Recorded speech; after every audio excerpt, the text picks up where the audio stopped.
You sit down at the bar, and the bartender already knows more than you'd guess.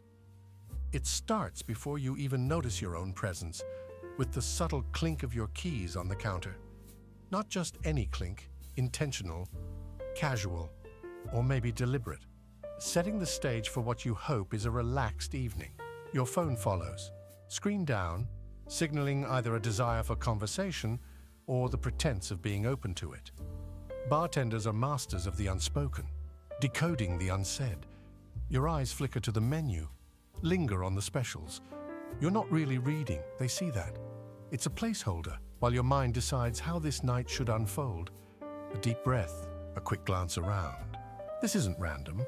You're gauging the room, measuring its energy. Pleasant chatter, the soft hum of music, the clinking of glasses, a symphony of subtle social cues. In those first few moments, the bartender's already caught the rhythm of your night. Just a drink, you say, as if that explains anything. They nod, knowing this could mean 100 things: escape, celebration, or the simple need to unwind. What they hear is the tone, the weight behind the words, hesitation, eagerness, perhaps a touch of something unsaid. With a nod and a quiet smile, they start preparing your order. But their real work is just beginning. What's happening here is a dance of impressions, mutual yet one-sided. Their job is to read you without you noticing, a skill honed in the dim glow of countless evenings. You adjust your posture, lean back slightly or edge forward, and they notice a shift in comfort or a readiness to engage. That subtle shift tells its own story, speaking volumes louder than your request for a drink ever could. As the drink arrives, you're unaware of the silent narrative unfolding, but the bartender? They're piecing together the unspoken, weaving it into a tapestry of human behavior. You might think you're just another face in the crowd, but to them, you're a uniquely fascinating puzzle. The first drink is the overture, orchestrating subtle shifts. Watch closely. The confident one, just moments ago commanding the room, now leans slightly closer to their glass, their laughter a notch too loud. This isn't random. What's happening here is the unraveling of carefully constructed facades. As the evening progresses, the pace of consumption becomes a language of its own. Each sip, each refill tells a story. Fast drinkers, perhaps unconsciously, are chasing something: distraction, courage, or spontaneity.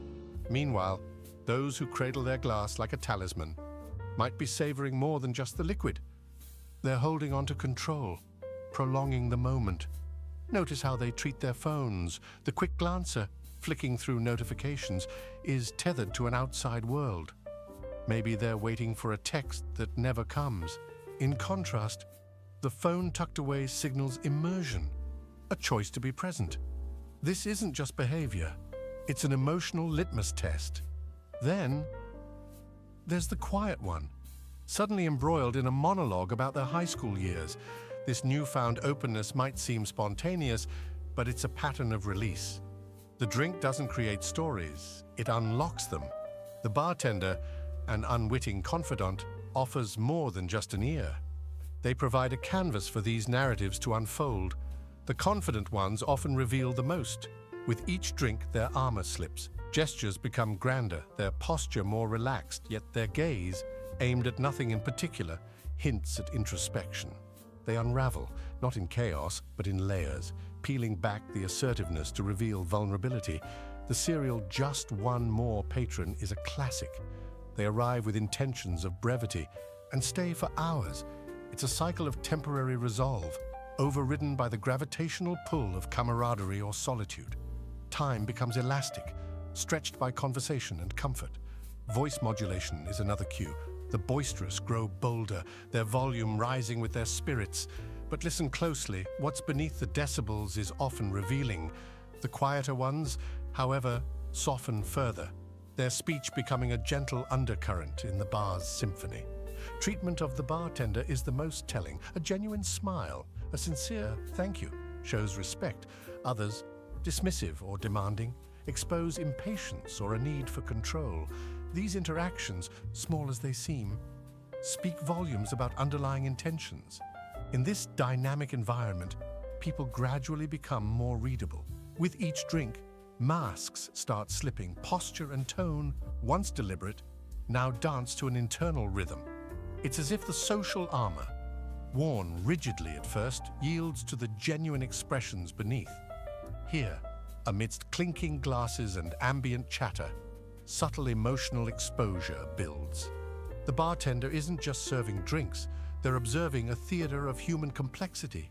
And as the night deepens, the patterns unfold, revealing more than anyone intended. This isn't about the drink anymore. It's about watching people slowly let go. At first, there's a conscious effort to maintain an air of control, to project a poised and curated self. But every sip loosens the grip on that carefully constructed facade. The room hums with the subtle tension of those trying to balance on the tightrope of their own image.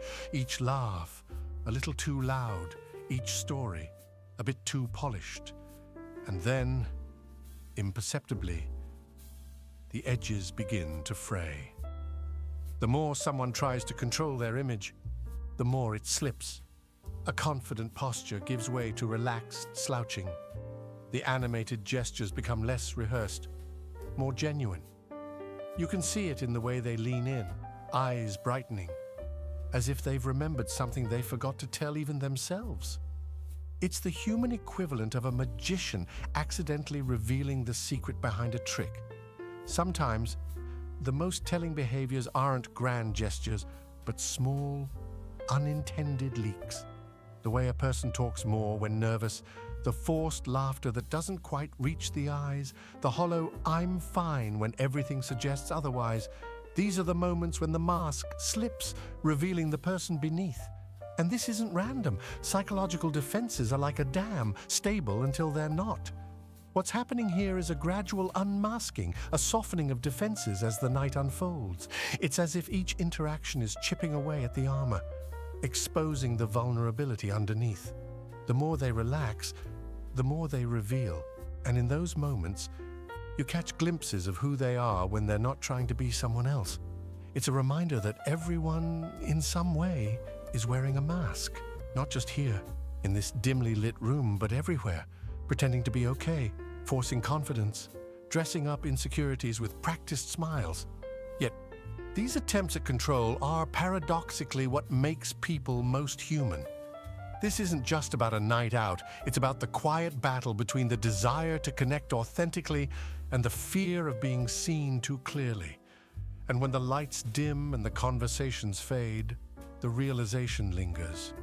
We are all trying to control our stories. Yet it's in the unraveling where we truly become vivid. A simple night reveals the complexities of human nature, leaving you with the understanding that perhaps the most honest moments are those when we're not trying at all. And in that quiet realization, there's a beauty that extends far beyond the evening.